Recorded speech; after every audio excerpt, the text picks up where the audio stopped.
Nisice, reci šta si to napravila? Napravila sam duh. Duhića, da vidim. To je sad za Halloween? Da, to možemo staviti na našu kuću. Našu kuću. Ej, lijepo pričaj, nisi beba. Kako si to napravila? Napravila sam prvo, sam stavila maramice i onda sam stavila boje i sam stavila ove gumice i onda sam stavila opet boje tu. I obojala si ga? Da li si napravila sama? Da. Sad u sobi, dok smo mi bili ovdje. Da. Pa nisam ja znala da ti znaš takve stvari raditi. Kad sam prije radila u mojoj školi. A, u Jočijen. Da, u Jočijenu si to. Da vidimo tog Duhića. Da.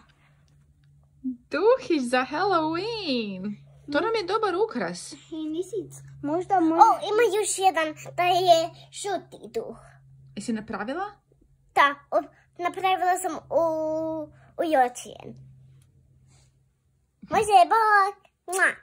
Napravi još... Ako želiš, možemo napraviti još tih duhića. Nisam, Nolan priča.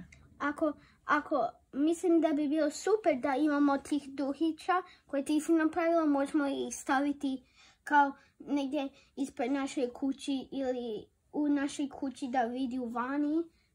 Možemo to napraviti? Da, možeš puno napraviti. Isto možemo uzeti onaj žuti koji sam napravio u Jočijen. Da, to je... Mislila sam da možemo napraviti još. A gledaj moje ruke. Nema veze. Što mislite? Bok. Može, bok. Bok. Bok. Bok.